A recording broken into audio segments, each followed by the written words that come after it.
ನಮಸ್ಕಾರ ಸ್ನೇಹಿತರೆ, ಭಕ್ತಿ ವೈಭವ ಯೂಟ್ಯೂಬ್ ಚಾನಲ್ಗೆ ತಮಗೆಲ್ಲರಿಗೂ ಸುಸ್ವಾಗತ. ಸ್ನೇಹಿತರೆ, ಇಂದಿನ ವಿಡಿಯೋದಲ್ಲಿ ನಾವು ಕೆಲವೊಂದಷ್ಟು ಮಾಹಿತಿಗಳನ್ನ ತಿಳ್ಕೊಳ್ಳೋಣ. ಏನಪ್ಪ ಅಂತ ಅಂದರೆ, ಯಾವ ದಿನಕ್ಕೆ ಯಾವ ತಿಲಕವನ್ನು ಅಂದರೆ ಯಾವ ಬೊಟ್ಟನ್ನು ಹಣೆಗೆ ಇಟ್ಕೊಂಡ್ರೆ ಜೀವನ ಸುಖದಿಂದ ಇರುತ್ತೆ, ಹಾಗೆ ಯಾವ ದಿನ ಯಾವ ತಿಲಕವನ್ನು ಇಟ್ಕೋಬೇಕು, ಹಣೆಗೆ ಈ ರೀತಿ ನೀವೇನಾದ್ರೂ ಆಯಾ ದಿನಗಳಿಗೆ ಅನುಸಾರವಾಗಿ ನೀವು ತಿಲಕವನ್ನು ಇಟ್ಕೊಂಡ್ರೆ ಅಥವಾ ಹಣೆಗೆ ಬೊಟ್ಟನ್ನು ಇಟ್ಕೊಂಡ್ರೆ ದೇವರಿಗೂ ಕೂಡ ಸಂತೋಷವಾಗುತ್ತೆ, ಹಾಗೆ ನಿಮ್ಮ ಜೀವನದಲ್ಲಿ ಒಂದು ಒಳ್ಳೆಯ ರೀತಿಯ ಒಳ್ಳೆ ಮಾರ್ಗ ತೆರೆಯುತ್ತೆ ಅಂತಲೇ ಹೇಳ್ಬೋದು. ಹಾಗೆ ಹಣದ ಮಳೆಯೇ ಸುರಿಯುತ್ತೆ ಅಂತಲೇ ಹೇಳ್ಬೋದು. ಅದಕ್ಕೋಸ್ಕರ ಯಾವ ದಿನಕ್ಕೆ ಯಾವ ತಿಲಕವನ್ನು ಹಣೆಗೆ ಹಾಕೋಬೇಕು ಹಚ್ಕೋಬೇಕು ಅನ್ನೋದನ್ನು ನೋಡೋದಾದರೆ, ಆಯಾ ದಿನಕ್ಕೆ ಅನುಗುಣವಾಗಿ ಹಣೆಗೆ ತಿಲಕವನ್ನು ಹಚ್ಚಿಕೊಳ್ಳೋದ್ರಿಂದ ಅವರ ಜೀವನ ಸುಖಮಯವಾಗಿರುತ್ತೆ. ಹೌದು ಸ್ನೇಹಿತರೆ, ಹಾಗಿದ್ರೆ ವಿಡಿಯೋ ಮೂಲಕ ತಿಳ್ಕೊಳ್ಳೋದಕ್ಕಿಂತ ಮುಂಚೆ ದಯವಿಟ್ಟು ಚಾನಲನ್ನು ಸಬ್ಸ್ಕ್ರೈಬ್ ಮಾಡ್ಕೊಳ್ಳಿ. ಹಾಗೆ ವಿಡಿಯೋ ಇಷ್ಟ ಆಯಿತು ಅಂದರೆ ವಿಡಿಯೋಗೆ ಲೈಕ್ ಮಾಡಿ, ಶೇರ್ ಮಾಡಿ, ಕಮೆಂಟ್ ಮಾಡಿ. ಕಮೆಂಟ್ ಬಾಕ್ಸ್ನಲ್ಲಿ ನಿಮಗೆ ಇಷ್ಟವಾದ ದೇವರ ಹೆಸರನ್ನು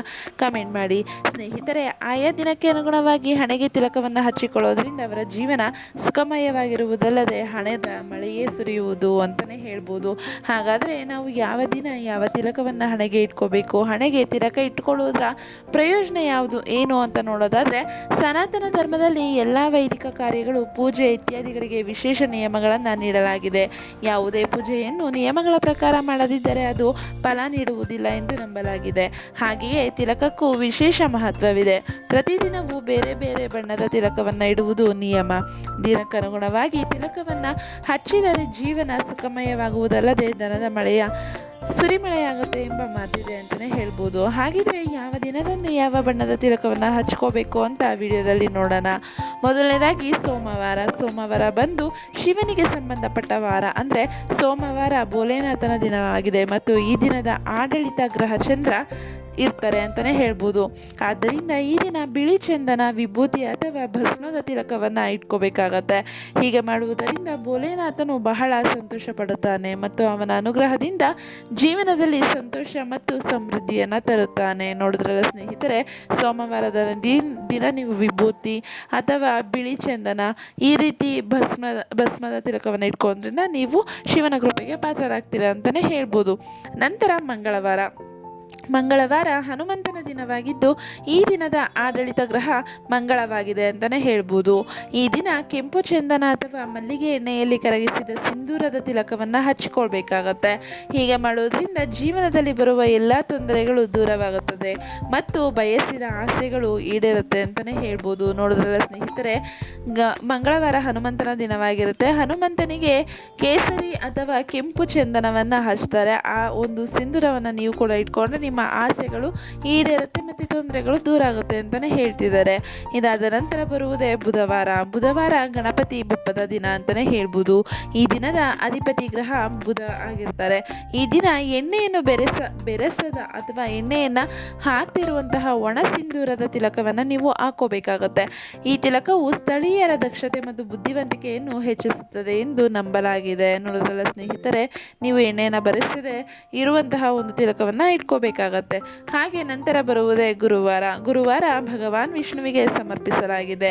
ಈ ದಿನದ ಆಡಳಿತ ಗ್ರಹ ಗುರು ಅಂತಲೇ ಹೇಳ್ಬೋದು. ಈ ದಿನ ಬಿಳಿ ಚಂದನಕ್ಕೆ ಕುಂಕುಮವನ್ನು ಬೆರೆಸಿ ತಿಲಕವನ್ನು ಹಚ್ಚಿಕೊಳ್ಳಬೇಕಾಗುತ್ತೆ. ಇದರಿಂದ ನಿಮ್ಮ ದಿನವು ಮಂಗಳಕರವಾಗಿರುತ್ತದೆ ಮತ್ತು ಹಣದ ಸಂಬಂಧಿತ ಸಮಸ್ಯೆಗಳು ಸಹ ದೂರ ಆಗುತ್ತವೆ ಎಂದು ನಂಬಲಾಗಿದೆ. ನೋಡೋದ್ರಲ್ಲ ಸ್ನೇಹಿತರೆ, ಈ ದಿನ ನೀವು ಯಾವ ಕುಂಕುಮ ಅಂದರೆ ಬಿಳಿ ಚಂದನಕ್ಕೆ ಬೆರೆಸಿರುವಂತಹ ಒಂದು ಕುಂಕುಮವನ್ನು ಹಚ್ಕೋಬೇಕಾಗುತ್ತೆ. ಇದರಿಂದ ನಿಮಗೆ ಹಣದ ಸಂಬಂಧಿತ ಸಮಸ್ಯೆಗಳು ಸಹ ದೂರ ಆಗುತ್ತೆ ಅಂತ ಹೇಳ್ತಿದ್ದಾರೆ. ಇದಾದ ನಂತರ ಶುಕ್ರವಾರ ತಾಯಿ ಮಹಾಲಕ್ಷ್ಮಿಯ ದಿನವಾಗಿದೆ. ಈ ದಿನದ ಗ್ರಹಗಳ ಅಧಿಪತಿ ಶುಕ್ರ ಅಂತಲೇ ಹೇಳ್ಬೋದು. ಈ ದಿನ ಕೆಂಪು ಚಂದನದ ತಿಲಕವನ್ನು ಹಚ್ಚಿಕೊಳ್ಳಬೇಕು. ಇದು ಒತ್ತಡವನ್ನು ದೂರ ಇಡುತ್ತದೆ. ಇದರೊಂದಿಗೆ ಭೌತಿಕ ಸೌಕರ್ಯಗಳು ಹೆಚ್ಚುತ್ತವೆ. ಈ ದಿನ ನೀವು ಸಿಂಧೂರದ ತಿಲಕವನ್ನು ಸಹ ಅನ್ವಯಿಸಬಹುದು. ಇದರಿಂದ ಲಕ್ಷ್ಮೀ ದೇವಿಯ ಕೃಪೆ ಪ್ರಾಪ್ತವಾಗುತ್ತೆ ಅಂತಲೇ ಹೇಳ್ಬೋದು. ನಂತರ ಬರುವುದೇ ಶನಿವಾರ ಭೈರವ, ಶನಿ ಮತ್ತು ಯಮರಾಜನಿಗೆ ಸಮರ್ಪಿಸಲಾಗಿದೆ. ಈ ದಿನದ ಅಧಿಪತಿ ಶನಿ ಅಂತಲೇ ಹೇಳ್ಬೋದು. ಈ ದಿನ ವಿಭೂತಿ, ಭಸ್ಮ ಅಥವಾ ಕೆಂಪು ಚಂದನವನ್ನು ತಿಲಕವನ್ನಾಗಿ ಇಟ್ಟುಕೊಳ್ಳಬೇಕಾಗತ್ತೆ. ಭೈರವ ಮಹಾರಾಜನು ಈ ತಿಲಕದಿಂದ ಸಂತುಷ್ಟನಾಗುತ್ತಾನೆ ಮತ್ತು ಜೀವನದಲ್ಲಿ ಯಾವುದೇ ರೀತಿಯ ನಷ್ಟವು ಬಾರದಂತೆ ನೋಡಿಕೊಳ್ಳುತ್ತಾನೆ ಎನ್ನುವ ನಂಬಿಕೆ ಇದೆ ಅಂತಲೇ ಹೇಳ್ಬೋದು. ಇದಾದ ನಂತರ ಕೊನೆಯಲ್ಲಿ ಬರುವುದೇ ಭಾನುವಾರ ಬಂದು ಸೂರ್ಯ ದೇವರ ದಿನ ಅಂತಲೇ ಹೇಳ್ಬೋದು. ಈ ದಿನದ ಗ್ರಹಗಳ ಅಧಿಪತಿ ಸೂರ್ಯ ಆಗಿರ್ತಾರೆ. ಅವನು ಗ್ರಹಗಳ ರಾಜ ಅಂತಲೇ ಹೇಳ್ಬೋದು. ಈ ದಿನ ಕೆಂಪು ಚಂದನ ಅಥವಾ ಕುಂಕುಮದ ತಿಲಕವನ್ನು ಹಣೆಗೆ ಇಟ್ಟುಕೊಳ್ಳಬೇಕು ಎನ್ನುವ ನಂಬಿಕೆ ಇದೆ. ಈ ತಿಲಕವನ್ನು ಹಚ್ಚುವುದರಿಂದ ಗೌರವ ಹೆಚ್ಚಿ ನಿರ್ಭಯತೆ ಬರುತ್ತದೆ ಎಂದು ನಂಬಲಾಗಿದೆ. ಜೀವನದಲ್ಲಿ ಹಣದ ಲಾಭದ ಸಾಧ್ಯತೆಗಳು ಇದೆ ಅಂತಲೇ ಹೇಳ್ಬೋದು. ನೋಡಿದ್ರಲ್ಲ ಸ್ನೇಹಿತರೆ, ಒಂದೊಂದು ದಿನ ಈ ಒಂದು ರೀತಿಯಲ್ಲಿ ತಿಲಕವನ್ನು ನೀವು ಹಚ್ಚಿಕೊಂಡಿದ್ದೇ ಆಗಿದ್ದಲ್ಲಿ ನಿಮ್ಮ ಎಲ್ಲ ಕಷ್ಟಗಳು ದೂರ ಆಗುತ್ತೆ, ನಿಮ್ಮ ಆಸೆಗಳು ಈಡೇರುತ್ತೆ, ಹಣದ ಮಳೆ ಬರ್ಬೋದು. ಹಾಗೆ ನೀವು ಕಷ್ಟಪಡುತ್ತಿರುವ ಕಾಲಕ್ಕೆ ಒಂದು ಕೊನೆ ಕಾಲ ಅಂತಲೇ ಹೇಳ್ಬೋದು. ಈ ರೀತಿ ನೀವು ಸಿಂಧೂರವನ್ನು ಹಣೆಗೆ ಹಚ್ಚಿಕೊಂಡಿದ್ದೇ ಆಗಿದ್ದಲ್ಲಿ ಎಲ್ಲ ದೇವರ ಆಶೀರ್ವಾದ ಸಿಗುತ್ತೆ, ನೀವು ಅಂದುಕೊಂಡಿರೋ ಕೆಲಸ ಕಾರ್ಯದಲ್ಲಿ ಯಶಸ್ಸು ಸಿಗುತ್ತೆ ಅಂತಲೇ ಹೇಳ್ಬೋದು.